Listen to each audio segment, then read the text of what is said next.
China's influence over international organizations is growing, and that could spell trouble in the South China Sea.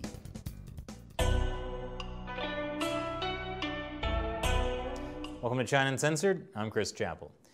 This year it has become painfully apparent how much influence the Chinese Communist Party has over international organizations like the UN. The World Health Organization, for instance, said they would investigate the origin of the coronavirus, but they did not actually travel to Wuhan, the origin of the coronavirus. But that's just the tip of the iceberg, an iceberg that may sink the world. Over the past several years, Beijing has systematically positioned Chinese nationals at the head of a wide range of UN agencies. Earlier this year, China was appointed to an influential UN Human Rights Council panel. Perfect! The Chinese Communist Party's experience with concentration camps and genocide gives them the kind of insight the Human Rights panel really needs. Speaking of human rights, a whistleblower has accused the UN Human Rights Office of helping China keep an eye on dissidents. She says the office gives Chinese officials a list of human rights activists who plan to attend UN meetings ahead of time. I don't see the problem. It's just more efficient. Why try to rebut the arguments of these human rights activists when you can just target them ahead of time and stop them from speaking in the first place? China currently leads 4 of 15 UN specialized agencies. Don't worry, it didn't get that 5th one. But even with 4, they've been able to do a lot. Chu Dongyu leads the UN Food and Agriculture Organization. He used to be China's Vice Minister of Agriculture. So, a Chinese national is head of the UN Food and Agriculture Agency. So what? Well, in 2016, the Food and Agriculture Organization and China further entered into a new era of collaboration to foster innovation, synergies, and complementarities, whatever those are, in the realization of China's national development goals, in line with the Belt and Road Initiative. Yes, China's Belt and Road Initiative, the one that takes resources from developing countries and leads them into debt traps. Definitely an important mission for the UN Food and Agriculture Organization. And that's just one UN agency. Zhao Hoilin leads the UN's International Telecommunication Union. Zhao began in China's Ministry of Posts and Telecommunications and has used his position to advocate for Huawei as the world's vendor of 5G telecommunications equipment. Huawei, of course, is the Chinese telecom company that the US has designated a national security threat. Liu Zhenmin holds a key position in the UN's Department of Economic and Social Affairs, which is supposed to fight climate change and reduce inequality. And since China is a world leader in both air carbon emissions and income inequality, who better to be involved? And finally, Fang Liu heads the UN's International Civil Aviation Organization. It's been accused of keeping Taiwan out of the loop about the coronavirus. And this issue isn't limited to the UN. It's a problem with other international bodies too. Remember when China's representative Meng Hongwei was elected president of Interpol back in 2016? Everything was going great until Meng mysteriously vanished on a trip to China 2 years later, and then was sentenced to 13 years in prison for corruption earlier this year. But I'm sure that's just a one-off freak occurrence that'll never happen again.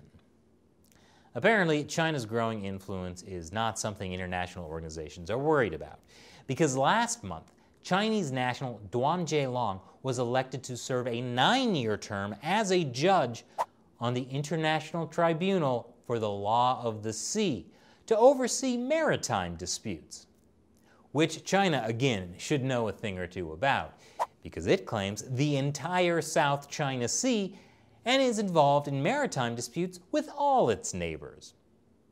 The tribunal was formed according to the United Nations Convention on the Law of the Sea, but it's not a UN agency. Duan will be the second Chinese judge currently sitting on the tribunal. Now, China hasn't had the best luck so far with maritime tribunals, because 4 years ago, a different tribunal, the Permanent Court of Arbitration, rejected China's claims in the South China Sea. I know it's confusing, there's too many tribunals. Anyway, Beijing responded by rejecting the Permanent Court of Arbitration's ruling. And my favorite Chinese state-run media, the Global Times, wrote at that time that the United Nations Convention on the Law of the Sea has no jurisdiction over territorial disputes. But maybe China will decide to try its luck now with this new tribunal, once they get more control over it. The U.S. had objected strongly to adding another Chinese judge to the International Tribunal for the Law of the Sea. Assistant Secretary of State David Stilwell even said, electing a PRC official to this body is like hiring an arsonist to help run the fire department. But I guess the tribunal is not worried about burning down the house. Now, it's interesting that this tribunal has not yet judged any cases that relate to the South China Sea. But the Chinese Communist Party doesn't mind playing the long game. It spent decades expanding its influence in the UN and other international bodies. It buys off certain countries, especially developing countries, by offering them money or providing them financial assistance, such as canceling their debts. In exchange, these countries voice support for China on the international stage. For example, Hungary. I bring it up because Duan Zheilong was actually China's ambassador to Hungary. By 2017, China had invested over $4 billion there. That year, Hungary prevented the European Union from adding its name to a joint letter expressing concern about reports of lawyers in China being tortured in detention. So I can't wait to see what China can do with this tribunal and the South China Sea. And now it's time for me to answer a question from one of you who supports China Uncensored through the crowdfunding website Patreon.